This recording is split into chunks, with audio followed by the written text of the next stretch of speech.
Okay, welcome to this session for the Royal Anthropology Institute Film Festival. This session is the future of visual anthropology in the wake of Black Lives Matter. My name is Dr. Shawn Sobers. I'm an associate professor of the University of the West of England. And I'm going to be chairing this session as well as participating. If I hand over to our next speaker, Dr. Deborah Thomas, if you could just do a brief introduction of yourself, please. Sure. I'm Deborah Thomas. I teach anthropology at the University of Pennsylvania, and I direct the Center for Experimental Ethnography, which is a hub that supports faculty and students who are working through a creative practice as part of their research. Thank you very much. And Dr. Sireita Mullings, do you introduce yourself, please? Yeah, so I'm Sireita Mullings, and I'm a visual sociologist and community arts practitioner, photographer, and I guess a researcher working with various themes from youth enterprise, youth arts, community-based arts, participatory arts. I tend to draw upon post-colonial studies, as well as the work of the Black Arts Movement and the Caribbean Arts Movement. I teach at the University of Bedfordshire, as well as at the University of Goldsmith, or the University of London, Goldsmith. Thank you very much. And thank you very much for participating in this session today. And, you know, now in this age of kind of online teaching, online seminars, etc., it's good that we can have an international dimension to this. So thank you very much. I know it's there early in the morning for you, Deborah. So thank you, Deborah, for your participation today.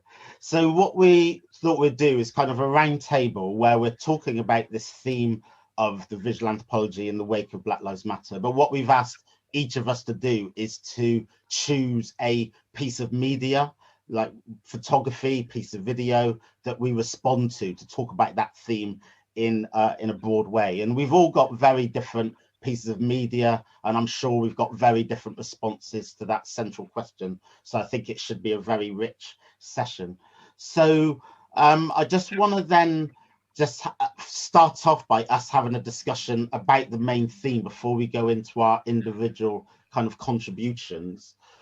So can I ask Deborah to start with, when you saw this title that we're asked to respond to, of the future of visual anthropology in the wake of Black Lives Matter, you know, what was your initial response? What do you think about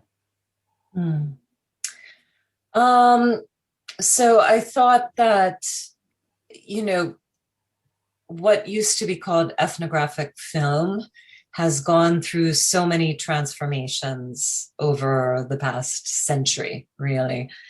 And, you know, what has, I think, become exigent for many of us is using film and other creative arts practices as a way to bear witness, you know, and also, you know, through a visual medium, find ways to undo the power of images in a certain kind of way, if that makes any sense. I mean, there were so many images from this past summer that have become iconic in different ways, and that have really given voice to the various aspects of struggle that have been ongoing, you know, and the forms of state violence and structural violence that have been ongoing among Black communities globally. But I think too, we always, you know, run the risk, and this is something that critical visual studies scholars talk about all the time, of exacerbating the forms of violence through images, right? And the kind of hypervisibility, especially as it relates to Black bodies globally.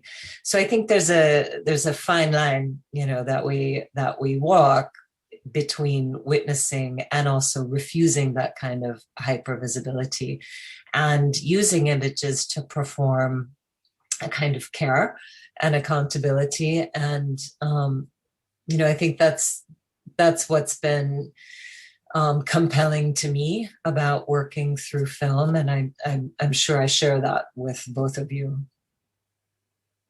Thanks, thank you very much. Sireita, what's your initial thoughts when you saw this title?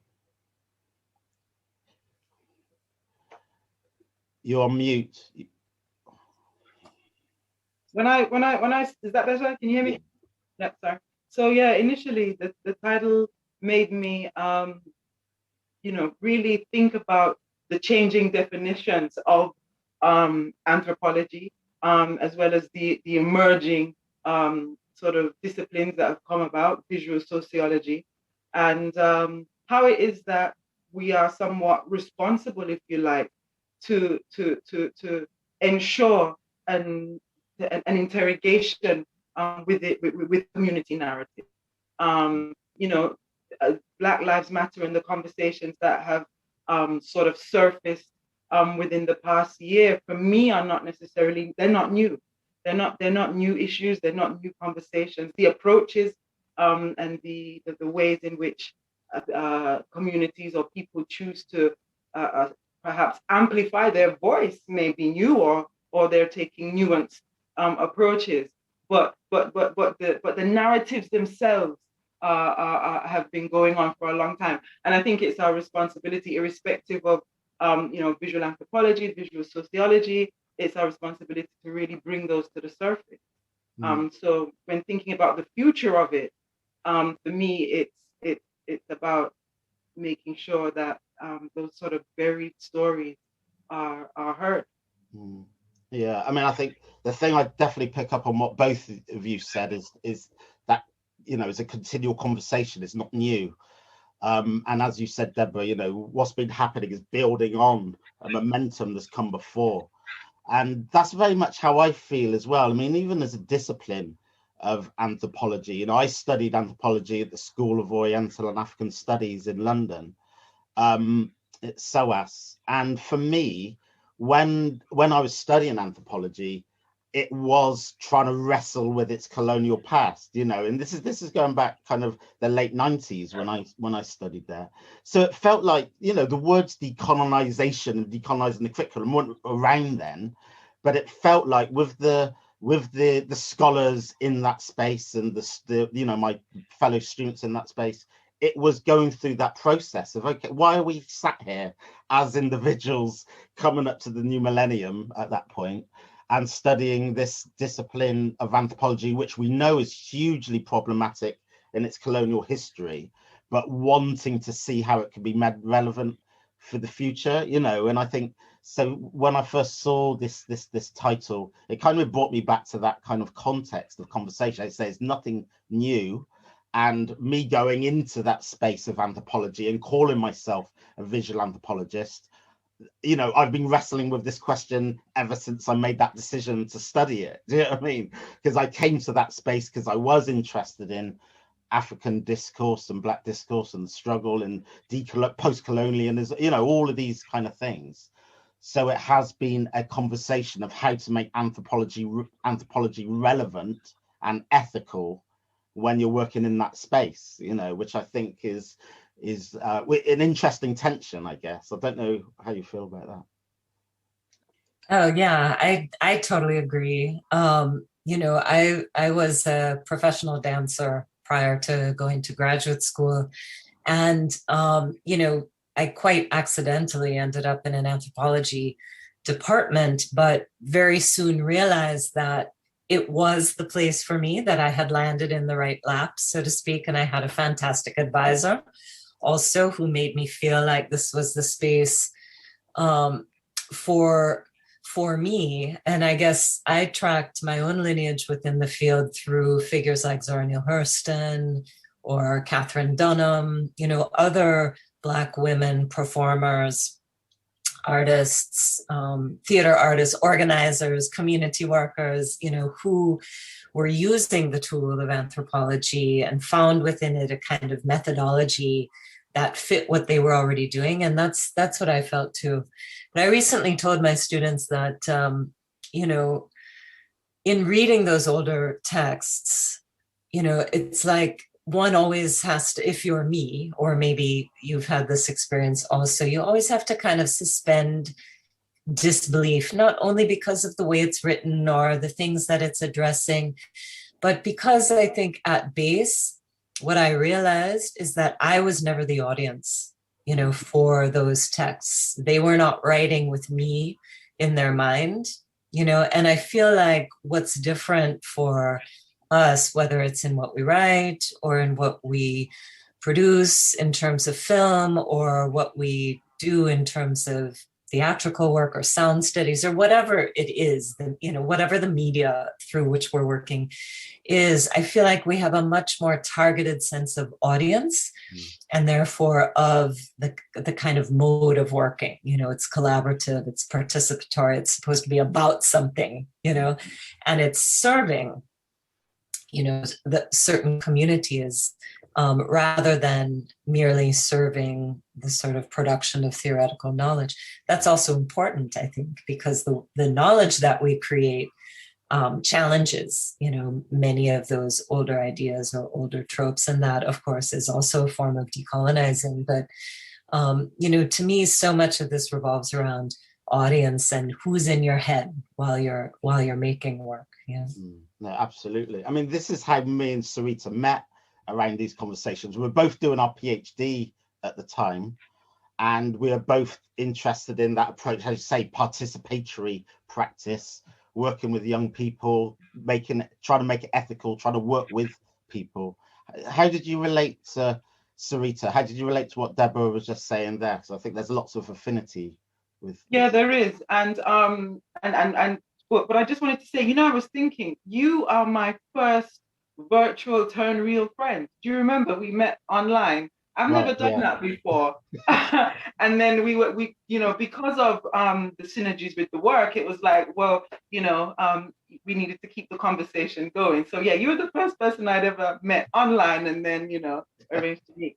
So it's kind of like, for me, it was I think it's quite important because it's also a signifier of the time that we are working in. I mean, of course, for young people now, it's nothing, having friends in the virtual, that's just normal for them. But I started to think about my entry point. So I went I did an undergrad degree at UWI and Edmund Manley College, the Visual and Performing Arts in Jamaica. And at the time, I was very much interested in just doing photography and graphic design in a commercial way, and that was how I was going to make money. I returned to the UK, to the community where I was raised, which was Brixton, and then I realized that something had changed. And I wanted to understand what was going on with the young people there. But it also reminded me of the reason why my mom sort of encouraged and sent me to Jamaica, right? Because there was something happening with young people that she was uncomfortable with, and she wanted to save us from, if you like. So here I am. I've returned, and I've embarked on this master's in multimedia. But there was something that wasn't satisfying for me, and I remember being outside Lambeth Town Hall, and at the time, do you remember Connections? So Connections that was the home of Connections. I saw all these little ads in the window, and I'm thinking, job center, let me check it out. And someone who I knew from a long time ago comes out and says, oh, well, long and short, why don't you come and do some work with the Youth Advocate Program, with the Lambeth Youth Offending Team? And I'm, at the time, I want to be an art director for, whatever. So it was the furthest thing from my mind, but it was an interim thing. And it was, whilst there, it became really apparent to me that there were government strategies put in place to just sort of monitor and babysit these young people. Despite the fact that they were producing work where we could have interesting and important conversations and learn about their lived experience and how it is they understood their social positioning. For me, it felt like those projects were not being taken seriously, and we weren't encouraged to interrogate the work in any meaningful way, which sparked all sorts of ideas. And I knew that I never intended to embark on a PhD, right? But I knew that in order to sit with this, I needed to do it in some kind of formalized, structural way. And at the time, I was developing quite a number of youth exhibitions. So the Digital Expressions was the first youth exhibition that I curated at the bottom of the recreation center. There was, I think it was the Brixton Gallery or something at the time. And I came across a speaker. I mean, I might be going off a little bit, so you might need to tell me to hurry up, or But in terms of how you enter into this mode of thinking, so I came across Professor Les Henry, who really opened up my mind to how it is we need to be thinking theoretically about our own social positions and our relationships with these young people. So that was kind of the beginning. Then I got, sort of chucked into the Goldsmiths arena, and sociology definitely wasn't a place I envisioned myself. Then I remember Professor Les Back saying, "I've got something for you." While I'm there struggling, thinking, I don't think I can do this. I'm not sure this is for me. Yes, I need to understand social theory, cultural theory to make sense of what's going on, but I'm not sure. Visual sociology. And that was when I felt comfortable, because I was able to bridge practice with academia. I mean, at the time, I never even had that language, but it became much easier for me. And very important. So I was able to clearly see, how it is that young people were making sense of their own realities and their social world. And I wanted to be able to amplify that. Yeah, no, thank you. I mean, yeah, I think I always enjoy going back to those entry points, as you say. So I think they're really important in helping us understand how we got here and why we're here and what we're trying to do with the space. And I often think that, particularly like, black and brown, practitioners, if you like, within anthropology, sociology, that often can be this, as you said earlier, Deborah, being mindful of the audience and why we're doing it, and it being in service. That can also get interpreted as activist. I've been labeled a activist academic, and I'm not sure how I feel about that, because I think the very presence of being a black body in a space can be seen as political, even when you're just, do you know what I mean? When that's not an active kind of position, kind of thing. But yeah, as myself coming through as a photographer and filmmaker in the space, and then coming to theory, as I say, with my MA, I kind of think one of the things that I started to take notice of was, you mentioned Zora Neale Hurst, Deborah, thinking of, also Jomo Kenyatta. I remember being in an anthropology department of an old bookstore and seeing Facing Mount Kenya by Jomo Kenyatta, the first president of Kenya, with an introduction written by Branimir Malinowski, and seeing, okay, yeah, black people are in this space and it's not just a recent thing. And and Lenita Jacob Huey, African-American, anthropologist, with her paper, The Natives Are Gazing Back, I've really gravitated to recently, because I'm really interested in, how us in these positions, particularly when we're in the academy now, so we're writing papers and we're affording that kind of platform.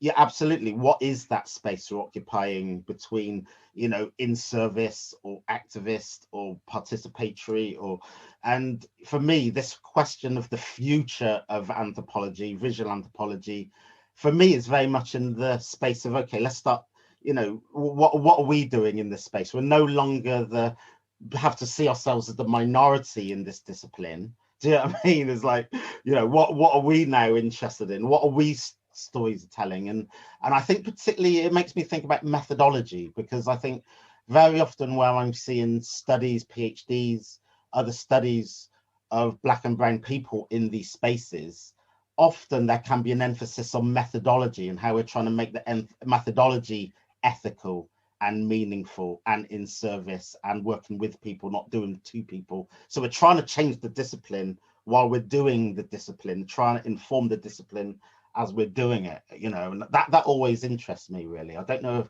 how you might respond to that kind of thing. Yeah, I think that's happening for so many people on so many different levels. And, while that has been an ongoing pursuit, I think for many people, it the need for accountability became quite clear last summer. I mean, I sit in one of the oldest anthropology departments in the United States, one that is housed in one of the oldest ethnographic museums in the United States. And so you can imagine that there are many, many, many, many layers of problems within a space that actually held many of the originators and promulgators of scientific racism, you know. So, you know, there are so many levels at which, excuse me, this is because it's early here. There's so many levels at which these kinds of decolonizing practices must be going on. And yeah, one is at the level of curriculum, for sure. I happen to be teaching this year both intro classes. So for the undergraduates and for the grad sort of cultural core students. And, you know, the undergraduates, we've revamped that course, and I now teach it as Anthropology, Race, and the Making of the Modern World. And, you know, sort of focus on that sort of that moment of contact in the new world, you know, as the moment in which new hierarchies of humanity are developed, new forms of global socioeconomic integration, et cetera, and try to undo for them the idea that anthropology is about studying other people, because so many people young people come into our classes with that in their minds, and trying to help them to understand that actually what we are studying is systems of power, and that what we must study is the ways we're all implicated in the development of these systems of power. And so their project for the class was to create the website for a conference we're doing in October called Settler Colonialism, Slavery, and the Problem of Decolonizing Museums. So I think, you know, they were able to kind of put a lot of the theoretical work that we were reading into a kind of practice in figuring out how to, you know, how to think about different people working through these decolonizing modalities, but in very different ways. And then in the grad core, you know, usually our final assignment for that class has something to do with the project they want to, the research that they want to conduct, you know. So it might be to develop a research proposal or to write a paper about some element of that. But this year I decided that I thought that their final paper should be a kind of extended reflection on almost method in the way that you're saying it, you know, why they are the person to conduct this research, what kinds of relationships they need to build in order to ethically conduct the research, what kinds of questions they need to constantly be asking themselves that have to do with the forms of collaboration and accountability that need to emerge through the research process and beyond. And, you know, what is it that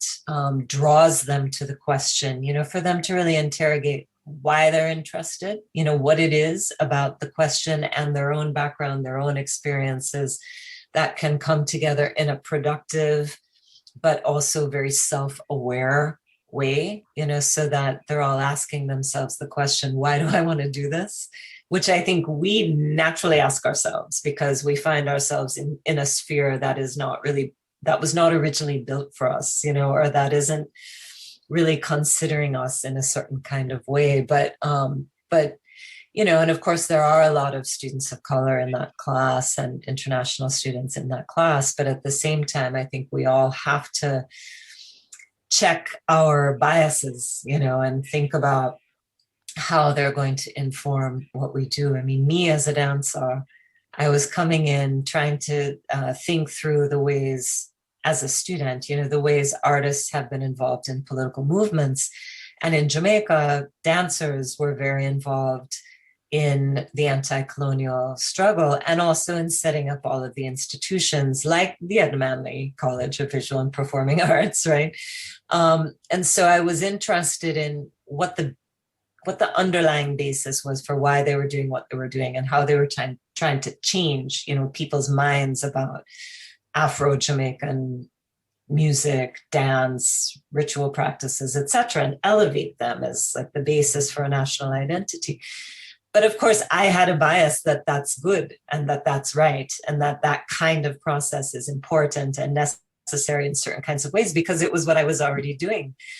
So even I had to sort of rethink, like, why would somebody not attach to these processes? What is it about the differences of experience within the Jamaican landscape and how it's connected to all of these other global landscapes through migration, through structural adjustment, through the IMF, et cetera, that would create different sensibilities around the work of kind of middle-class artists, in the national sphere, and what it is that people who don't attach to those kinds of things, or who only attach to them at like festival time or something, what it is that they feel is more indicative of their own sensibility of why it's important to be Jamaican, or what's important about Jamaican culture. So I think we all have to go through those kinds of processes, and to I think it's important for the students that they think about that from now, as they're devising a project, not just when they're in the middle of it.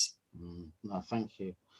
Before we go into the next stage of the session, Sireita, is there anything you want to respond to that? I was thinking about co-creation when Deborah was talking about it then, and that element of participatory, and that was in a formal education setting. Sireita, you worked in informal arts and education settings as well. I don't know if there's anything you want to reflect on that element of co-creation.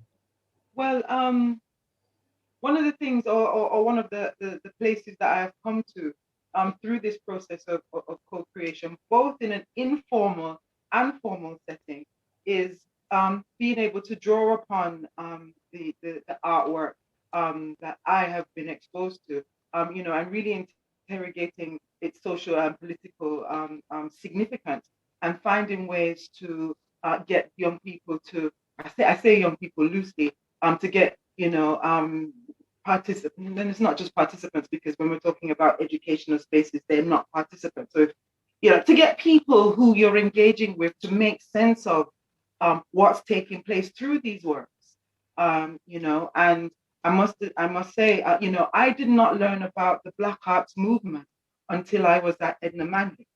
And we're talking about the Black British Arts movement. And that was as a result of my photography teacher at the time, who'd come from Birmingham. And she felt, she was quite passionate about sharing with me the work of Keith Piper, who I'd never heard of before. So imagine, I've gone way across the Atlantic, left Britain to learn about the Black Arts movement. By that time, I'd already undergone significant study at the National Gallery. So I was quite grounded with, the Caribbean art history, and proud that I'd learned that. But it was just a little bit disturbing when I realized that I knew nothing about this work, which told and explained so much, explained quite a lot with regards to communities, stigma, some of the problems that were happening, and the sort of class structures that had emerged as a result of those problems. Just very quickly, when I went to Jamaica, I was told not to speak about where I came from, because it was seen as a place of trouble. So don't talk about it if you don't have to. And it wasn't until returning, and like I said, coming back with that art history knowledge and understanding, well, what were those 1980 insurrections about? I was, being able to connect the dots, and using the work to also connect the dots for my students, and get them to not take their, again, their social positions for granted, was quite significant. And, you know how it is. We take on jobs for different reasons, and you normally to survive. And I went into the University of Bedfordshire. Yeah, I needed to survive. And there was something that said I can bring something here, even though it wasn't clear, because I'm working in the School of Applied Social Studies, and there isn't a visual arts program. There isn't a visual anthropology, a visual sociology. It doesn't exist. And I'm having to really carve that out, right? It's challenging and it's interesting. And I'm seeing students enjoy it. It's sort of, it seems, without sort of, polishing my halo, it seems refreshing for them to be able to, because I try to make it a point of my duty to draw upon the visual all the time within every lecture, in order to situate or pull up and unpack whatever we're looking at, whatever theoretical position we need to interrogate. The thing that I'm constantly trying to ensure is the applied aspect of it. You're talking about people who are taking on practical professions. How does this relate to them? And that's the interesting part for me. So I don't know if I've spoken to what you asked there, but that was how I.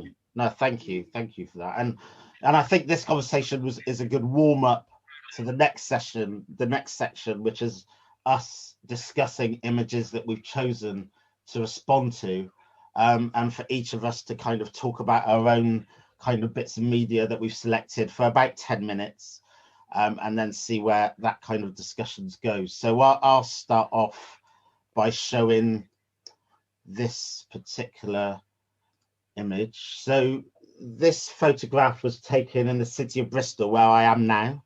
I've lived in Bristol now since 1996.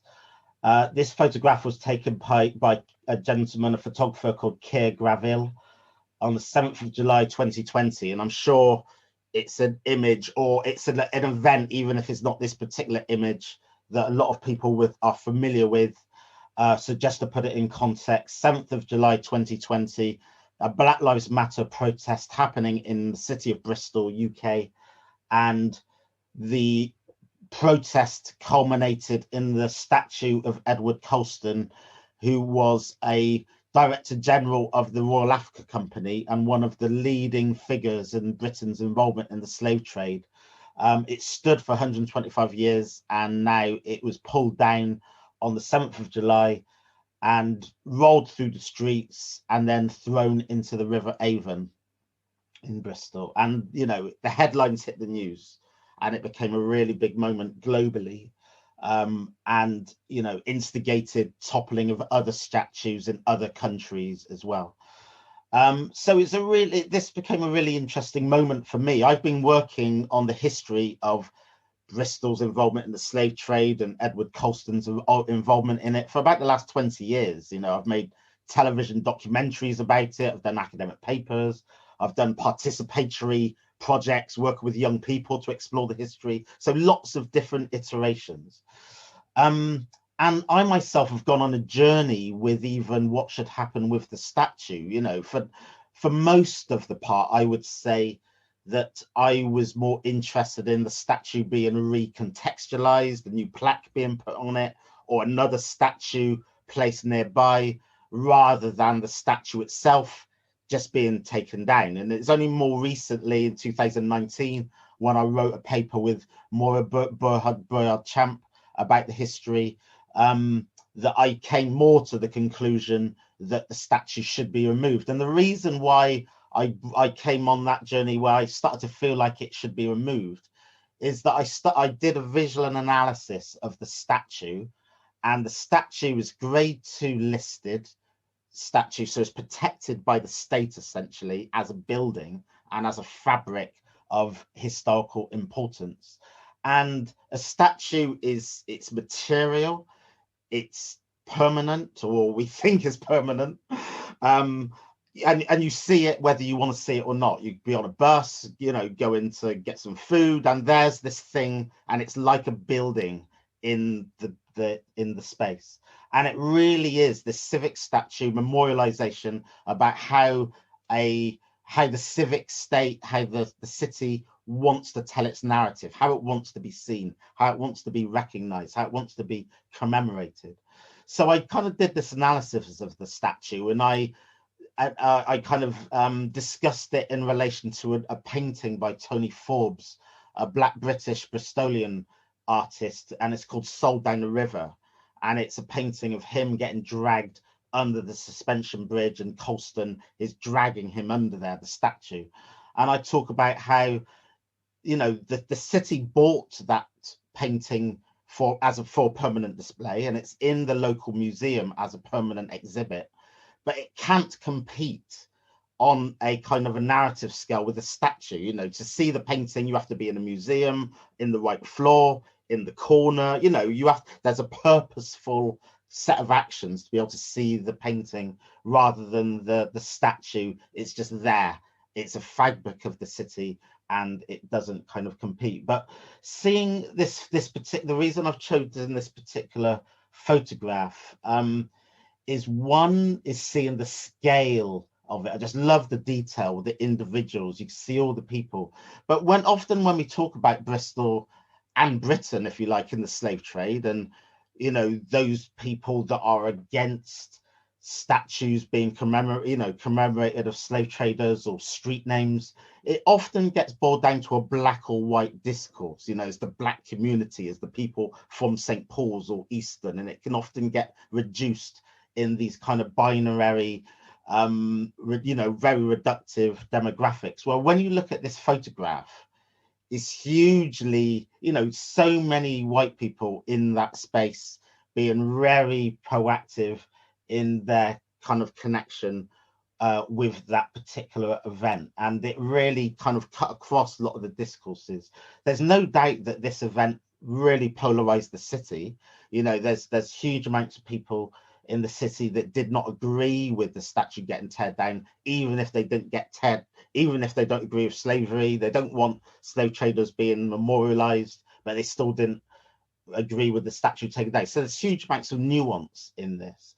From a kind of an anthropological and sociological kind of discourse, it reminded me of Emil Durkheim's notion of anomie.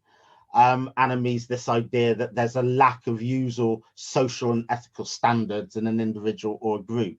And I've always been inspired by this notion of anomie, because it really speaks to what we consider to be the norm, and why would people act against norms, even if it's there, you know, even if it's, you know, is this just a one-off event, a one-off set of actions and behaviors that the next day after this, they wouldn't ever dream of doing anything like this again. The day before this, they wouldn't dream of doing anything like this again. But there was a particular moment when the stars aligned, and, you know, this particular event happened and all these people were involved. So I'm really interested in what does it mean for individuals and groups to act in a way which they wouldn't usually act in, but there's a collective consciousness or collective set of values which at that point seems like the right thing to do. So I'm always interested in, I guess, that nuance and complexity of behaviors. I guess I'm interested also in how anthropology deals with topical issues and kind of journalistic moments, if you like. You know, anthropology is very much one of these discourses which, you know, it's synchronic. It makes things static, turns events into an object, and then you study it. You know, and what James Clifford called the salvage pastoral, when it's often looking at particular nations, or as anthropologists, even though I don't use this word myself, but tribes and these different communities, and starts to freeze them in time, as if if a whole community is a photograph and studies their behaviors and things like that. So I'm always interested in how does anthropology, sociology, maybe sociology more so than anthropology, but deal with these moments of very specific topical events which can't be ignored. And is anthropology really going to be studying this in 50 years time, maybe, rather than now, when it might be more slightly journalistic, you know, analysis kind of thing. So I'm interested in that. So here we've got this kind of, if you like, there's a macro representation, and you could also talk about a grand narrative representation of Bristol. It's got this history. We've been trying to get the statue taken down, and then this is what happened. So there's a grand narrative approach you can take to telling the story. What I call my approach to anthropology I call it small anthropology. And what I'm interested in with what I call small anthropology is the micro, it's the small. it's the specific. And I know that that analysis has been done on my people by anthropologists back in the day, and they've got everything completely wrong. It's been really misrepresentative, and I know there's huge flaws in grand narrative attempts at anthropology, you know, making universal claims. So I attempt a much more, I guess, humble approach where I don't try to make universal claims, and I'm interested in small anthropology. So I want to kind of get into the small anthropology of this moment and this day, and also coming from an autoethnographic. I'm really, a lot of my, you know, anthropological work is autoethnographic. I use my own experience to try to illuminate or extrapolate some of these wider conversations. So I wasn't there during the daytime of that event, so I'm not in that big crowd that you just saw Keir Granville take the photograph of. I had family members that were kind of suspected of having COVID, etc., and I didn't want to be out during the day, you know, on this protest very early in lockdown. Do you know what I mean? It just wasn't something I felt comfortable with. And I also have to say, even though I worked in this history for 20 odd years, I did not see it coming that the statue was going to come down. When I got told it had come down, I got sent a video literally minutes afterwards. I was, first of all, I was shocked that it happened, and then I thought, of course it came down. Of course today it came down. You know, we're in the middle of a pandemic. We're all been isolated in our spaces. George Floyd, we've seen, was murdered in that really horrific, you know, situation in the United States. And the energy and the attention was very different to any kind of protest that kind of came before. But I did go there in the evening. I went there in the evening, and this is my friend Rob, and I'll explain the context. But similar to what we're doing before, I want to kind of tell you what was going through my head when it led up to me going there in the evening. During lockdown, I got an allotment, and it's, you know, it's the first time I've ever grown anything, complete novice to it. And I spent the day on the allotment while this kind of more chaotic thing was happening in the city centre. And then when I finished at the allotment, I rang up my friend Rob and I said, Rob, let's go and see the Colston thing. You know, there'll be less people there now. Let's go. And we picked up Louise as well. Louise is a former colleague of, well, a current colleague of ours. And this is where I think the context is interesting, because myself and Rob, we made a documentary called Under the Bridge about this very history in 1999 for television. Rob presented it and I directed it. Louise started working with us a couple of years later, and she was producing lots of the participatory work that we were doing around slave trade history, etc. But when I picked up Rob and when we picked up Louise and went to that space, none of that was in our minds. We were just three friends that wanted to see what happened. We didn't go there with our media hats on or with an academic hat on, do you know what I mean? Or our portfolio. We just said, oh yeah, we got some spare time, let's go and see what's going on. So we went down there and I started taking photographs of the space, you know, just with my mobile phone. I started taking photographs of the placards, and we were there for about 15 minutes before this moment. And I was taking all these photographs, and I literally said to Louise, I might come back tomorrow because I'm not really feeling any of the photographs I'm taking. Do you know what I mean? You know, sometimes when you're taking photographs, you're just not getting the right angle. It was a bit chaotic. The backgrounds weren't tidy, and I just wasn't in, you know, for some reason it just wasn't coming together. So I said, oh yeah, I might come back tomorrow and take some pictures, and you know, I might be get a few more successful images rather than today. And then about 30 seconds later, Rob just came out of nowhere and he said, shall I get on it? Shall I get on the plinth? He didn't hear my conversation about the photography, but he said, shall I get on it? And Rob's a very extrovert individual. He studied drama at university, hence why he's the presenter of TV programs. I'm always behind the camera. He was in front of the camera.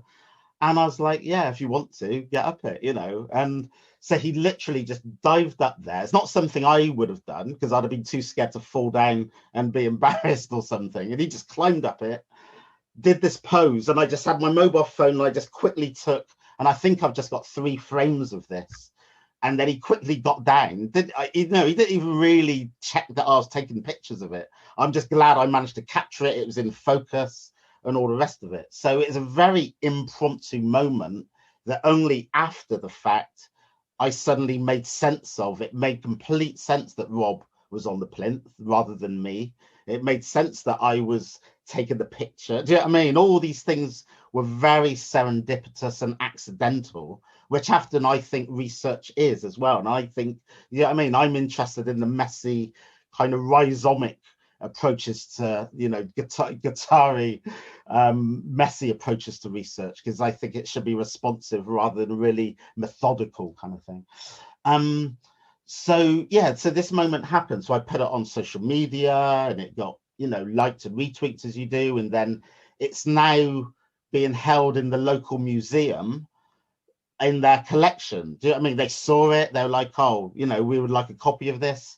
And it was completely accidental, even though I could, when I put it against my portfolio of academic writing and my film practice, it could look completely deliberate and completely staged, if you like. Do you know what I mean? But that was just a happy series of accidents that this kind of came about. So, you know, so, you know, I've started to talk about this image in different lectures and different talks and blah, blah, blah, blah. But I guess when it comes to, I'll just end wrapping up really with a couple of thoughts of making sense of this in a kind of anthropological, sociological kind of way. It started to make me think about Frantz Fanon and Wretched of the Earth, particularly this first picture and the sort of the multiplicity of images and voices and agendas at play here. And in Wretched of the Earth, he says, Frantz Fanon says, to take part in the African Revolution is not enough to write a revolutionary song. You must fashion a revolution with the people. And if you fashion it with the people, the songs come by themselves and of themselves. So it's about this ground up mentality. You know, no one could have been there that day and said in a very rational way, right, what we need to do is take the statue down, because when this happens, there's going to be this knock-on effect, domino effect. Do you know what I mean? If you try to explain this before the fact in a very rational way, there would have been, you know, lots of dissent. There would have been, you know, it just wouldn't have happened in that same way.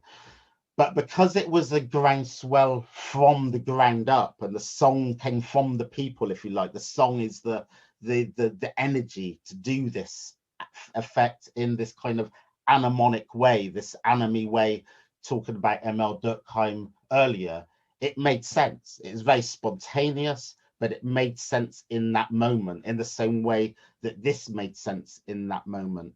But if we tried to foreground theory and rationality, you know, these kind of things, then, you know, those moments would have looked very different, felt very different, and different things may or may not have happened. So I guess it's anthropology in the spirit of serendipity, anthropology in the spirit of not planning. We like to plan everything, but actually not planning a research project, not planning an intervention can be possibly more ethical than trying to plan it.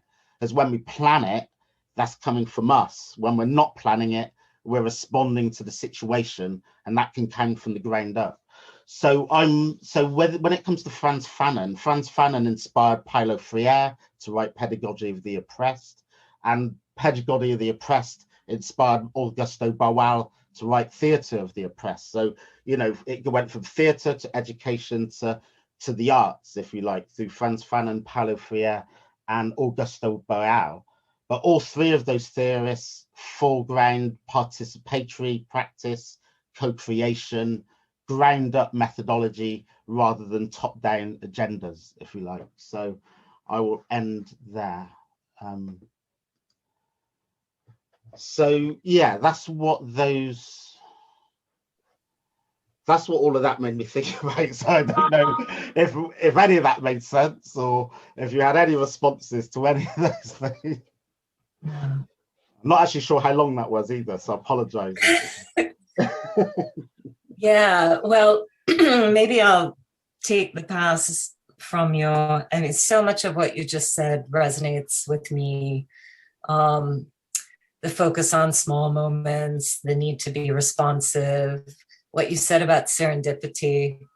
You know, I often find that serendipity happens when things are right and just, you know, like, and otherwise you get roadblocks and resistance. So it's that those moments of serendipity are so important. And I really love what you did with those two images. So thank you for that. Thank you. Yeah. Sireita, I don't know whether you just very quick responses to any of Well, that. yeah, I'll try to keep it quick. I hear you loud and clear. Yeah, what jumped out, what struck a chord with me was the idea of messy research, that's the serendipity, and the way in which we sort of find ourselves sort of meandering through a thing based on some calling, you know, like you're pulled to the thing that you need to untangle and unpack. And yeah, that definitely is something that I see happening in the work that presents itself to me that I then embark upon. So yeah, I thought that with the thing with the messy research, you spoke about methods, and you know, the grand narrative and the way in which we, if I've got it right, you know, are sort of pushing against those original structures and redefining the disciplines, right? And I often get so flustered with trying to fit my way of thinking, which is very messy, within these very neat frameworks, right? You know, I'm a divergent thinker, my mind's all over the place. And you know, constantly having to rein myself in, rein what I'm experiencing in, because you know, the journal article ain't gonna wash, you know, if you know, and you need to be scientifically rigorous and that kind of thing.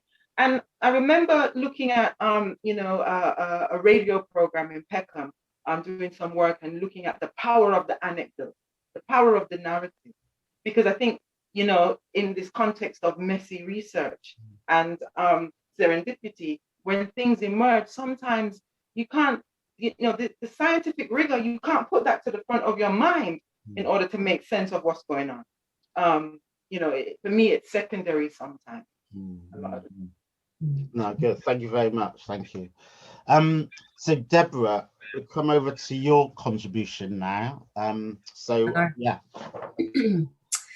Well, so speaking of narrative, I guess, the focus of my own work, both artistically and in terms of scholarship, has been on creating and assembling archives of violence in Jamaica. And this practice has really been geared toward generating difficult conversations about the relationships among personhood, politics, and violence, and toward opening new spaces in which people can connect with each other across both time and space. And space here could be geographic space, generational space, sociocultural space, or political space, but to gather in order to think through their own relation to these archives, and in thinking through that relation, toward elaborating new foundations for social worlds, for liberation, right? And so this has meant working with existing archives, which are difficult because they are colonial or otherwise surveillant. And it's also meant developing new archives, which are often narrative, performative, sonic, visual. And for me, in this way, archiving is a decolonizing practice. We often talk about the violence of the archive, and especially the violence of colonial archives, because what one has to do to enter into that archive is either be property or break the law or appear in court or appear in a bill of sale, right? So this other kind of archiving and assembling archives, to me, is a way of decolonizing that particular practice. And so this kind of approach is what undergirded the Tivoli Stories project, for which I collaborated with Deanne Bell, who is a community psychologist, and musician and composer Junior Gabu Wedderburn. And with that project, we sought to bring attention to the Tivoli incursion of 2010, when Jamaican security forces, supported by the United States, entered the Tivoli Gardens community in search of Christopher Dallas Coke, who had been ordered for extradition to the United States to stand trial for gun and drug running charges. And the search for Coke, which did not result in his capture that day, did result in the death of at least 74 civilians at the hands of the police and the army, though community members put this number closer to 200.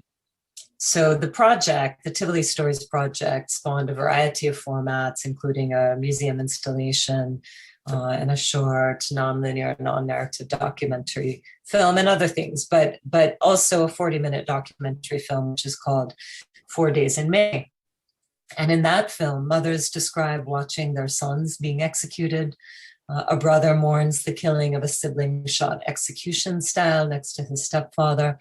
An aunt talks about having to identify her nephew's body, part of which had been burned beyond recognition.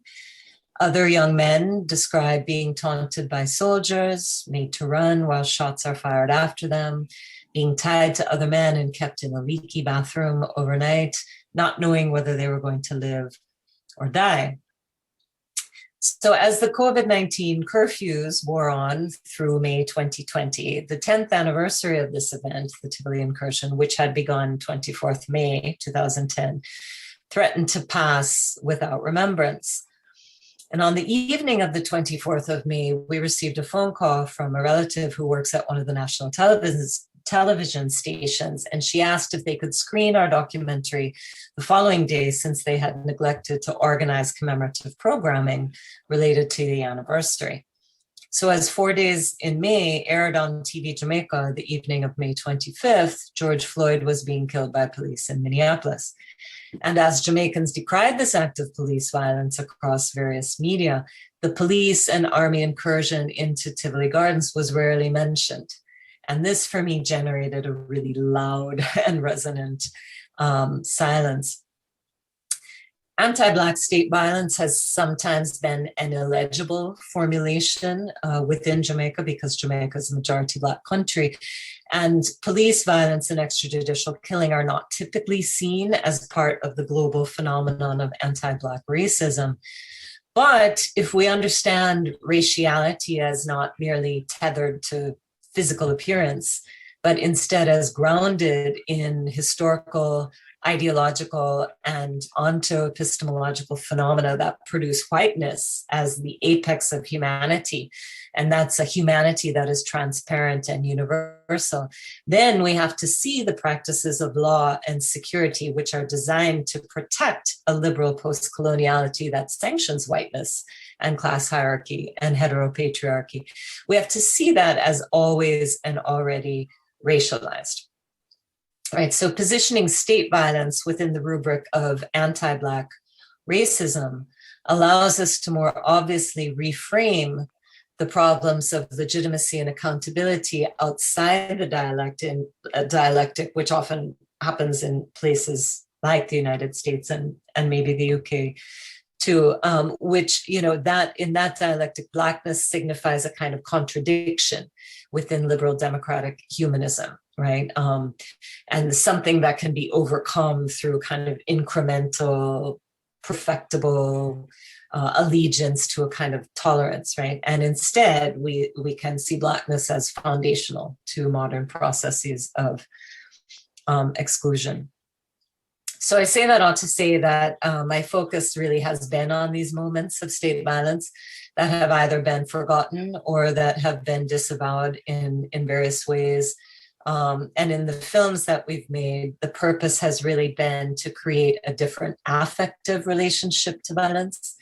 And this, as I said before, has had everything to do with the different kinds of audiences that we want and expect to address with the different formats we're using. And I've written about this as a practice of witnessing 2.0, which I define as a kind of quotidian practice of watching and listening and feeling that is relational and profoundly intersubjective.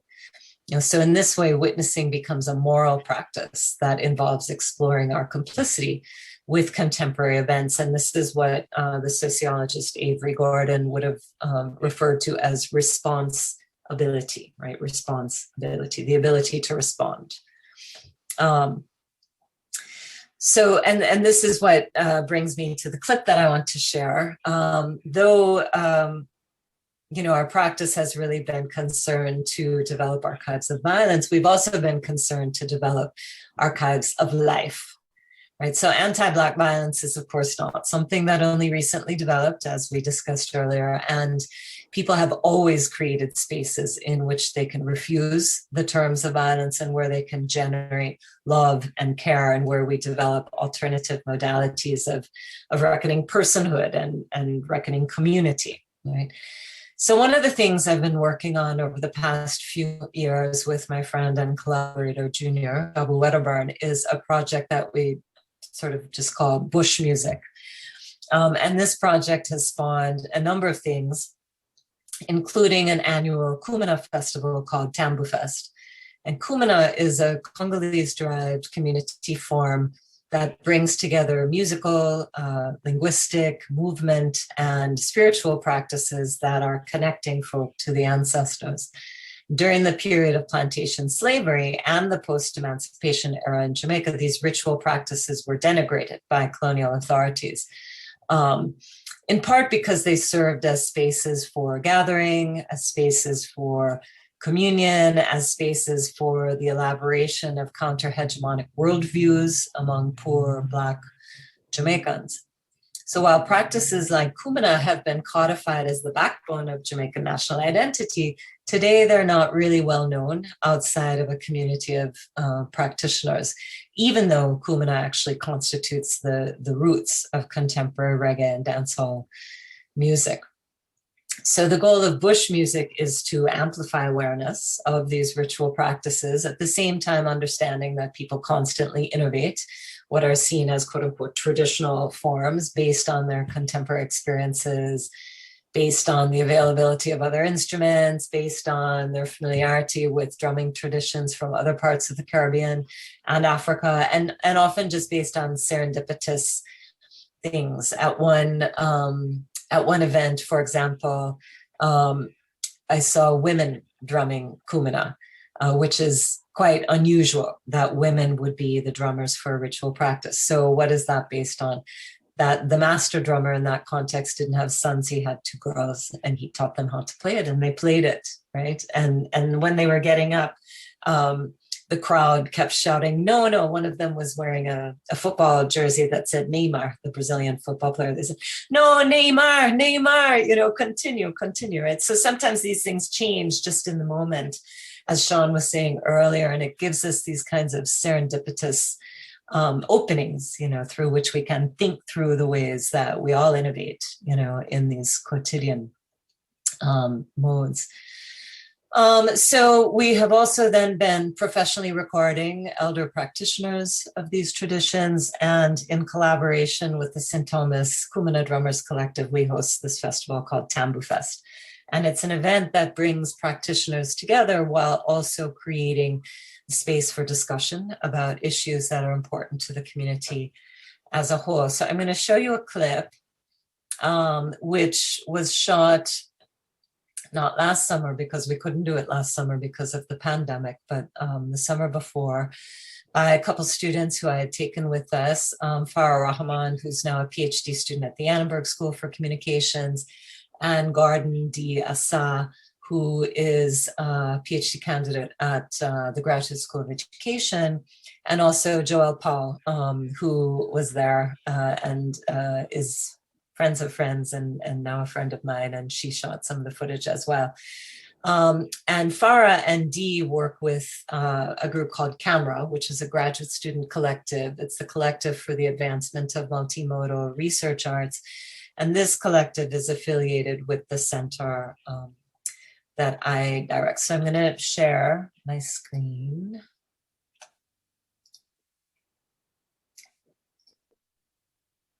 And show you this clip. Call Grandy, yo. Malay African people. Me a go call Grandy. Me a one of them. Me a call Grandy. Musa Sen call me, yo. We go call Grandy. Malay. Malay yato. Malay panga. Malay kento. Kwenda from Africa, yengenga yato yala malembe kumasik. 1, 2, no. Call Grandy, yo. Ya go call Grandy. 1, 2. I'm going to let out the onion eucalyptus now. Call Grandy, yo. Ya go call Grandy.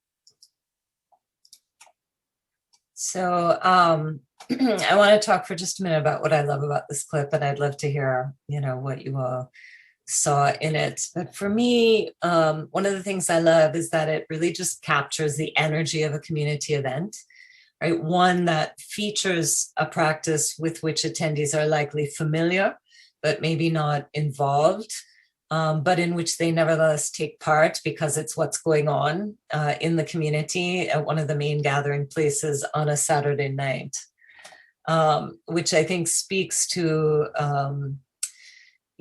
somewhat to the question of serendipity, but also just to the kind of lack of clear boundaries between sort of ritual practice and everyday practice. And I think within anthropology, that's sometimes been solidified or too solid as a boundary. And I think it's much more fluid. And I think this particular clip gives us some sense of that. I also love that it's doubly mediated, that our students are shooting it and they're also filming people in the audience who are making their own videos. And I think this is so characteristic, not only of our moment, but of the ways Caribbean people participate in Black public spheres across diasporic locations. And Krista Thompson has argued that these kinds of what she calls technologies of vernacular photography facilitate a kind of spectacular visibility, and that this visibility produces embodied memories, in the face of disappearance or invisibility, and that they also potentially reconfigure the kind of surveillance or categorizing functions of the visual archive of Black people globally. So I see that in this clip. And, finally, as a former professional dancer, as I mentioned, I also love that when the women are seated in the beginning, you can see the kernel of what the movement is, even as they're resting, and that what propels them to rise up is that the kernel grows and grows until sitting can no longer accommodate it. And Reggie Wilson, who is a choreographer and director of the Fist and Heel Performance Group, and who's one of our center fellows this semester, and I'm team teaching a class with him called Kinesthetic Anthropology. Reggie would think of this in terms of the language of time, space, and movement. Right? And he would say that we can understand the choreographic dimensions of a dance or of an event or of a social movement in relation to an exploration of the time it takes for something to happen, the space in which that thing happens, which is layers upon layers of context, right? And the actions through which the thing happens in time and space.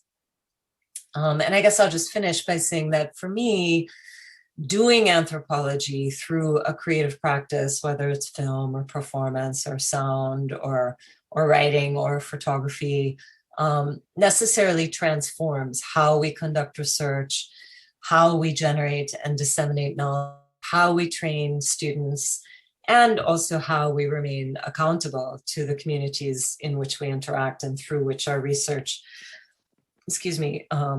circulates. And I think as multimodal ethnographers, We've long made our ethical commitments to interlocutors through embodied participation and collective knowledge production. And this is in part because we see creative practice as intellectual work, and as intellectual work that necessarily historicizes the inequalities that pervade our society, and that develops solutions for their present iterations through this kind of collaborative and participatory work. And so for us at the Center for Experimental Ethnography, which spans 8 of Penn's 12 schools, including the law school and the med school, a basic premise that underlies our efforts is the contention that an expanded and multimodal definition of what counts as scholarship will lead to a more diverse university community, and a community in which artistic practice is a cornerstone,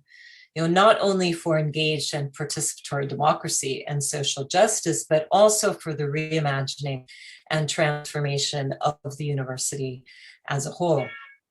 It's in fact our mission to proactively reconfigure the kinds of students who enter our classrooms, the kinds of scholars who teach in them, the subject matter that is offered, and I think the very definition of what knowledge, scholarship, and intellectual productivity will mean moving forward.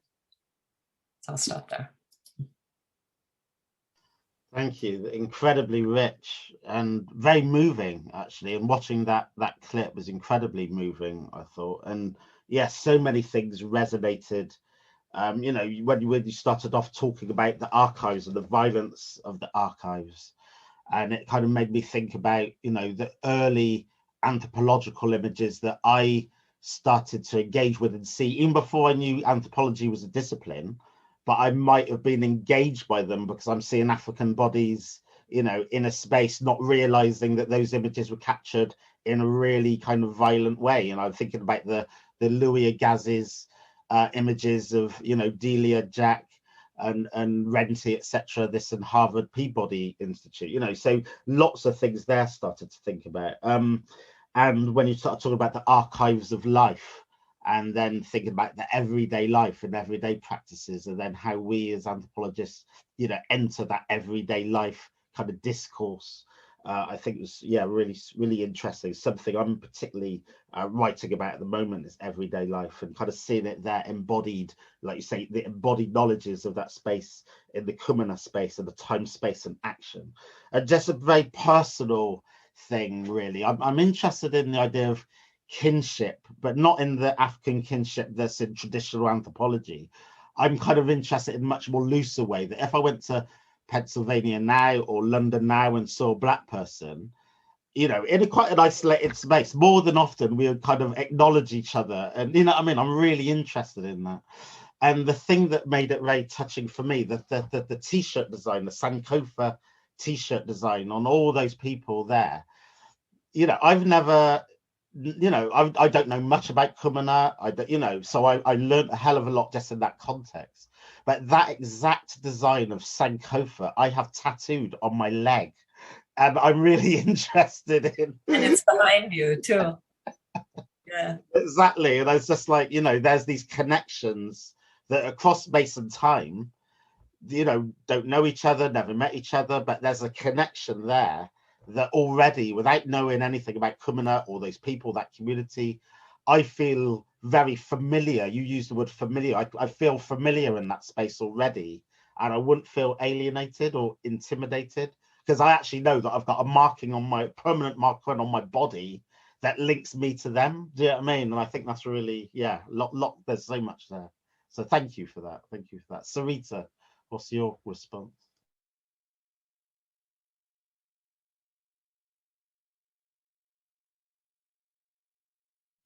You're on, yeah.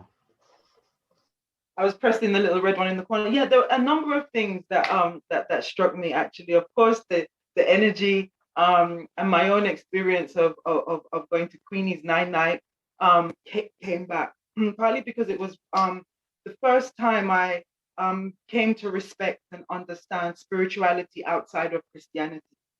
And I was able to sort of confidently speak about it to my Christian grandmother, with conviction that this thing, it's there, and it's important for us to understand. And some of the things that came up for me was, gatekeepers of knowledge, and always wanting to understand, the knowledge that is embedded within that space, and how it is that we really don't have that privilege to access it in its entirety. And even as researchers, I don't think we will ever be able to. And I don't know if I should just settle with saying that, but I have said being curious is not enough, and so I've sort of stepped back and sort of left it alone. So much so, when I went to that Kumina space and was photographing, negatives disappeared. But and I think there's some, we talk about serendipity, and I think there's something there with making that decision of letting go, and of course not intending for the negatives to disappear, but there's something there that is forcing me to deal with that. But it's not about me. I think you speak about Sankofa, and I saw that, and that struck me because, of course, cultural retentions and the way in which cultural retentions are embedded throughout Caribbean culture, throughout Jamaican culture, and the first time I came to understand the significance of Sankofa was a fellow student was studying the grill work of the houses, so that's architectural work. And it was so, every time I saw the Sankofa embedded within the grill work, I'm like, look at that culture, it's just there. So those are some of the things that just that came up for me. And that's Kim McKinson, yeah? Sorry? That's Kim McKinson, who is studying the grill work, yeah? Yes. Yeah. yeah. And then what came about was this notion that I'm very much interested in, or the idea of a living archive, archives beyond the object, and how it is, we can engage with this living archive or not. Thank you. And just to flag up one more serendipitous Sankofa link, because that's a Sankofa poster on the wall behind me, which I won't go into. That's got a whole other story connected. So Sireita, now for your offering, please. And I've got the video that you're going to show. So just cue me when you're ready to show the video. Yeah, so I guess this does follow on from this thing that I picked up in Deborah's work, the thing about the living archive, that's within Deborah's work. I guess I should start by talking about the Voices from the Frontline as a project and how I got involved in it. I was very much interested in looking at how it is we, or people within the communities, are, active. I was interested in activism without a placard. Who are the people who are engaging in activism that force us to rethink and redefine activism? So you're talking about the 1980s, high unemployment, men deciding not to be a part of a system that they felt was not serving them. And I wondered if just the role of a hustler, how can we rethink activism through the life of a hustler, through the life of a hustler, and everything that comes with that. I wanted to know what was the gravitational pull about a particular space, Railton Road, the front line, how it served as the Facebook of our time, the way in which people would arrive, want to know who's here, just want to feel connected to home, and would go and stand up and find friendship. But what did it mean globally? Globally, it meant something else.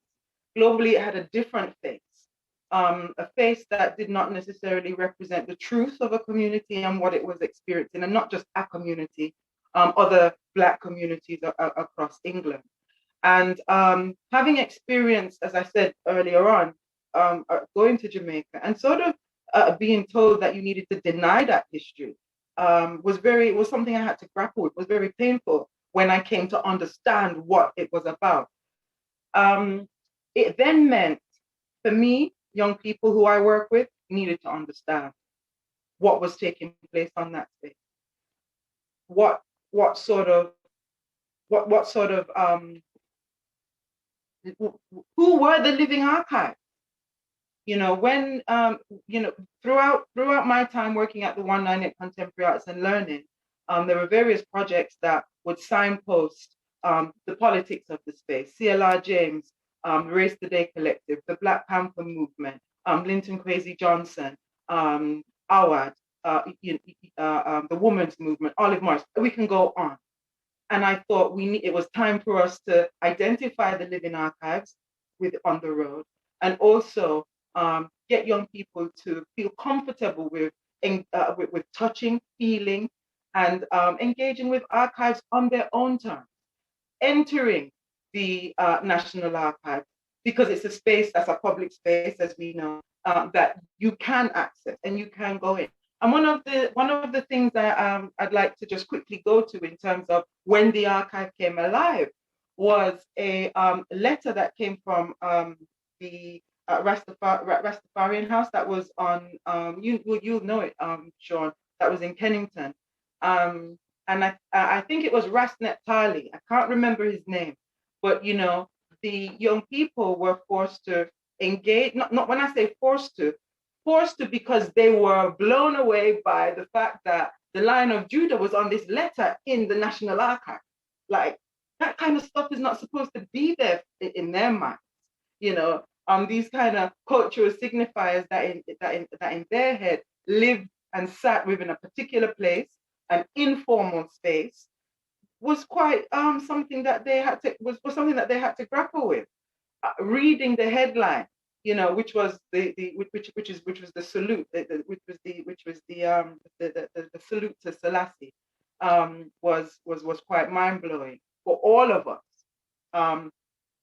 as well as it spoke volumes about our place within British history, and the fact that we needed to identify and pull up other significant moments and speak about them amongst us. So here we are, with the messiness of the methodology, right? It was very much a non-linear interrogation of the road. I tried to organize it in a way where we on a timeline that was signposted by doors. So, you know, from 211, whatever was happening within the building is how we created this timeline. And as a result, some doors had living archives. I'm not sure if the video is now too long, but I wanted to perhaps just give you a little bit of the flavor of it with regards to this, the way in which the young people were participating on their own terms. We conducted a series of interviews with other members of the Brixton community who had an experience of that road, and spoke about what the road meant to them, and how it was characterized, or how they chose to characterize it on their own terms, which is you could imagine, or as you can see, there was this dialogical process going on, whereby memory was also used to inform. As I said, I'm trying to make sense of the living archive, what constitutes it, how it is that we can utilize it methodologically, for me at least, in other participatory projects in a very clear way, if that makes sense. So if we can just look at perhaps a few minutes of that, because I do have other stuff to share. Thank you.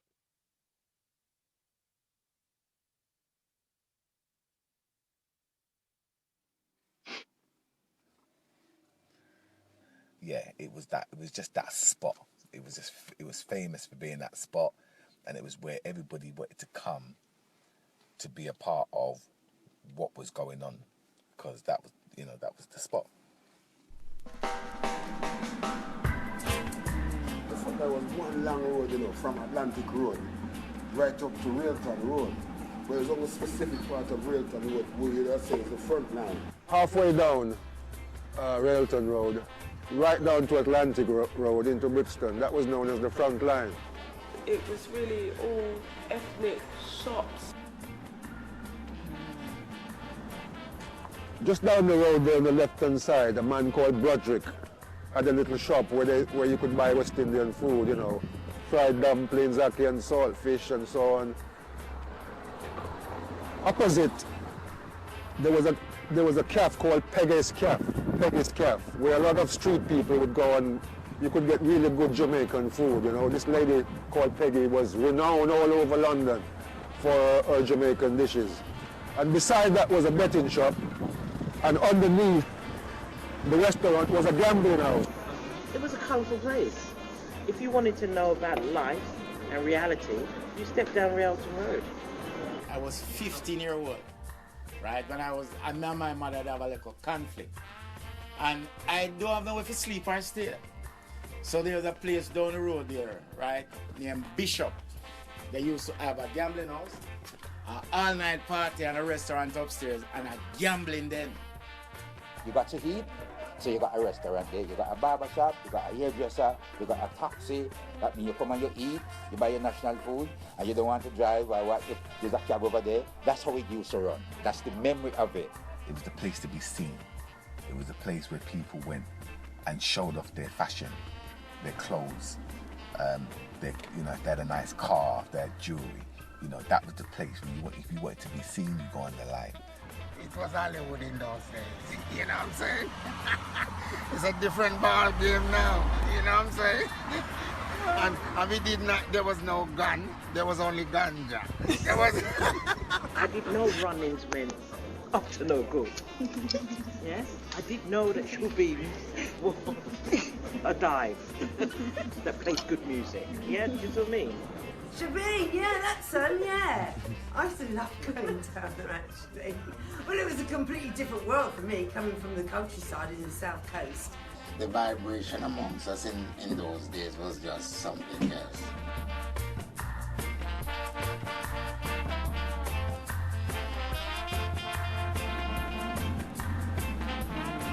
It's a place where the men, especially the men, they meet each other who they know from Jamaica. Yeah. And that was like a meeting place. Instead of going to each other's house and meeting at the individual house, everybody just meet up at the front line. And that's where we used to gather, chat, discuss, talk about the past and things like that, you know. We had to run the gauntlet of the brothers on Railton Road. They were on the street corners and, doing whatever they were doing. And so you had to walk past them to get way down here. You know, we just sort of shot the breeze with them a little bit. Where you going, my sister? Oh, I'm going to my meeting, and all right. We grow up on it, we eat on it, we play on it, we party on it, you name it. Streatham, Norwood, Clapham, Camberwell, all these places. People come from all these places and meet up here on Railton Road.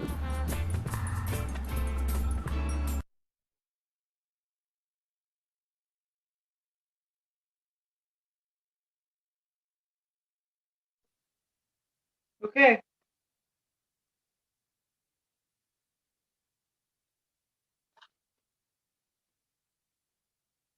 Okay, yeah. So the clip was, it's really funny because I was there are different parts of the clip that give you a little bit more. And one of the significant parts we didn't get to was where Linton really gives the context of how the road was defined and aligns what was happening in Mozambique and what was going on with the apartheid in South Africa, and the fact that they felt like they were under the same sort of oppression, although that it was different, and they felt that they needed to defend their space. And if we hadn't engaged in that interview, or if young people hadn't participated in that interviewing process, they would never have left the project understanding the name that had been assigned and why it was assigned, and also the feeling that that young men during that time were living, what they were experiencing, and I think that was really really important. So yeah, that was the Heritage Lottery funded project. And as I spoke about this notion of the living archive, and it was really important for me at the time to sort of look at activism without a placard. That there's still a lot of work to be done, because I come under scrutiny all the time for leaving out voices, and lots of women who were also a part of that road. And the lady that you heard, which is Melba Wilson, she worked close with Olive Morris under the banner of Awad, and did amazing work. And she speaks about her work in Palestine that was organized there on Railton Road.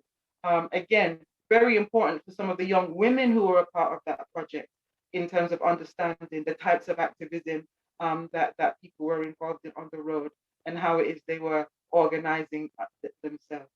But the living archive, as you can see, is quite important there. And that's one of the things that I was trying to focus on with that project.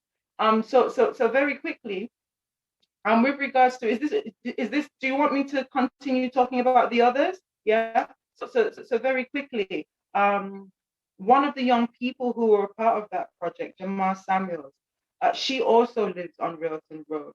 And what I found quite interesting with regards to the participatory process is, that the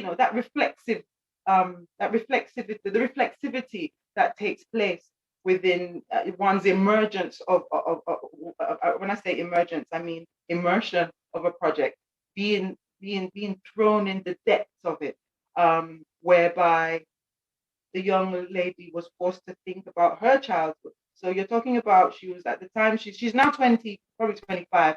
At the time when she did the project, she was probably like 22, and she was thinking about her 11-year-old self as a child, walking along the road, living on the road, not realizing, again, the social and the political history that was embedded there, not realizing that Linton Kwesi Johnson is somebody who she came to learn about in her adult life, but she had seen numerous times walking up and down on the road. The fact that her parents have a Caribbean takeaway, and he'd gone in there many times, it all came back to her. She was blown away.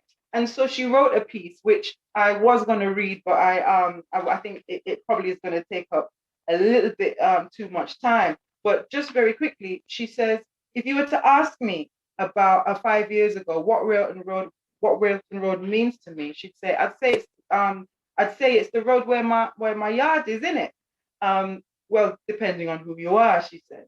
And then she goes on to say, imagine going to see a caller talk about the Haitian Revolution, and how CLR James was the first person to give an accurate account of what has happened. So those are just some excerpts from her writing, just to demonstrate how she was immersed within the knowledge, and also she sort of went through a rebirth, if you like, because she's received she produced a film that was nominated for a BAFTA, which speaks about the skin, colorism, and issues around race and identity. But what we get here is a young person who has continued her activist journey and was able to reflect upon her 11-year-old self and said, well, I've been doing this for a long time, which in turn, as far as I understood it, inspired her to continue. So the images, I guess I should just share those with you very quickly. I don't know. Yeah, I should be able to just do that. These were the images that bear with me.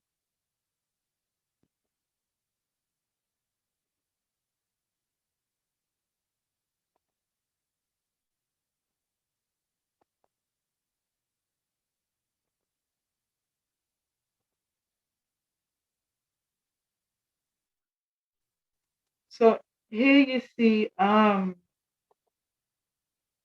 you're all able to see that, right? So so that's Jamal sitting on her wall on Railton Road, reflecting on her childhood. It takes me to the work that she also found quite interesting when we produced a timeline. So we created a timeline of archives on Railton Road, And in 2014, one of the markers was a letter from Metropolitan Police, whereby P.C. Loveday gave a public, Metropolitan gave a public apology to the family of Cherry Gross. And I'm not sure if you guys are familiar with the Cherry Gross narrative, but just very quickly, the Cherry Gross was paralyzed. Cherry Gross was in her house with her children in 1985, and Metropolitan was searching for her son. Went into the house and shot her. So she was then paralyzed and died in 2011 as a result of the shooting. This is something else that a number of young people weren't aware of. What contributed to the 1980 insurrection? They know that their community is described as the place where rioting occurred. Didn't really quite understand what ignited the two significant riots, 1981 and 1985. Of course, the Cherry Gross case occurred in 1985. I'm going to fast forward because what's happened as a result of that, of the family's continued commitment to seeking justice, is the development or erection of a memorial that's going to take place. So we've got the Cherry Gross Memorial Pavilion site, and here's where the excavation is taking place. And I felt that it really speaks to now, in terms of you have statues coming down and you have memorials going up. And I think, yeah, that's really what I wanted to sort of speak about in terms of this sort of full circle engagement with cultural histories, young people making sense of what's happening within their communities, and the fact that these moments are very much alive. So this in itself is an object, and it's an archive. It will be an archive, and then there's the narratives that come from the families and offer different, I guess, paradigms, if you like, of living out archives, different types of living archives.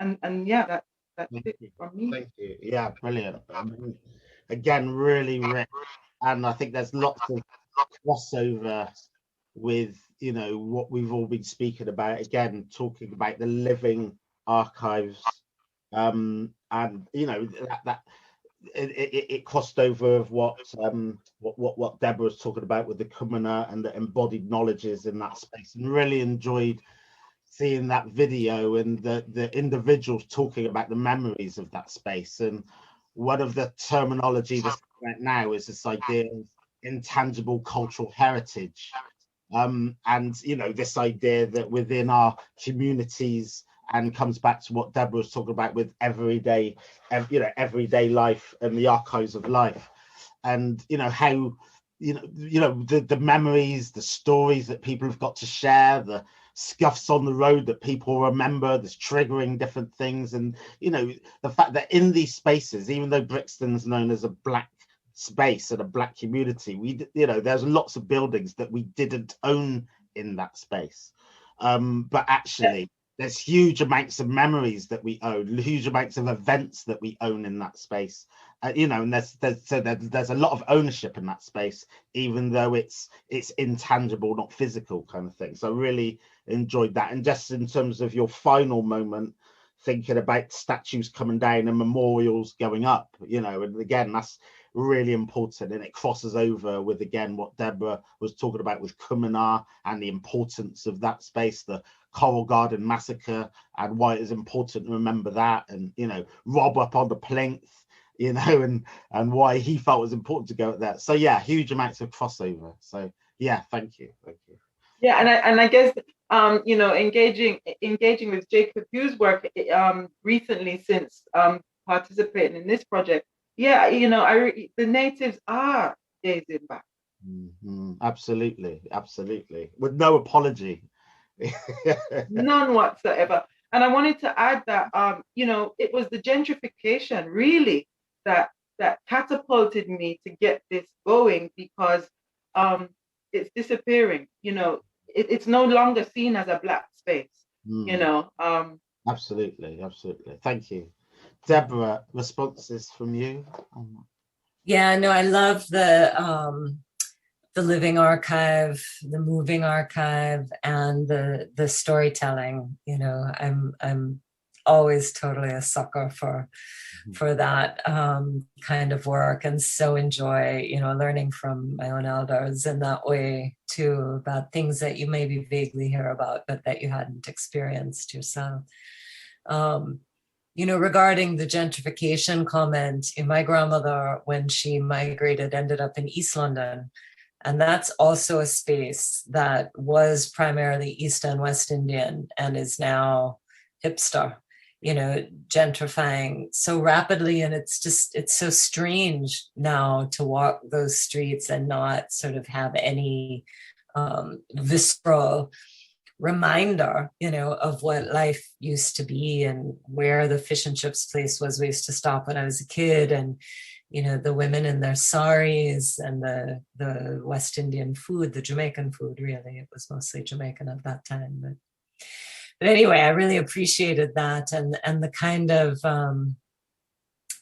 the ways that working on these projects gives the youth working with you a sort of a better sense of how things happen in a more individual sense. You know, I think a lot of times we think, oh, these protests happen, or these uprisings happened, or, you know, but we don't have a sense of that those sparks that create the kind of collective mobility that you talked about, Shawn, are actually quite personal stories often, you know, and to sort of have people remember that, you know, when we look back historically, we see things in periods often, or we see, you know, these manifestations of discontent or unrest, but we don't know that what led to them were a series of individual actions, collective planning, meeting that was going on, you know, and then,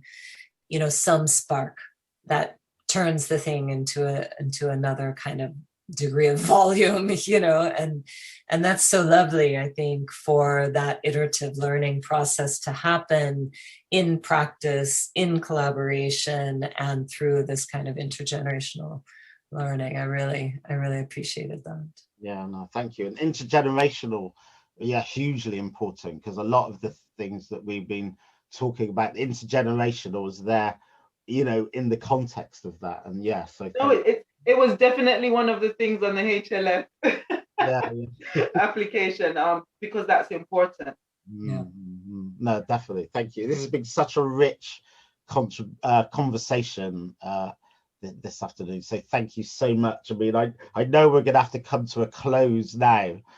We are going to be going live at the rest of this festival on the 23rd of March. So if you're watching this, please do join us on the 23rd of March. And there'll be a live discussion at 7:30 p.m. where myself, Deborah, and Sireita will be joined by Judith Aston. And we'll be talking about the emphasis of the multiple voice and the polyphonic voice and the multiple spectival voice, because everything we've been discussing, you know, there's a multiplicity of different narratives and perspectives, and Judith Aston is going to be expanding on that with us. But thank you very much for this discussion. It's been hugely rich, and I look forward to engaging with you again. So thank you, and if you're watching this, enjoy the rest of the festival. So thank you. Thank you. Yeah, Shawn.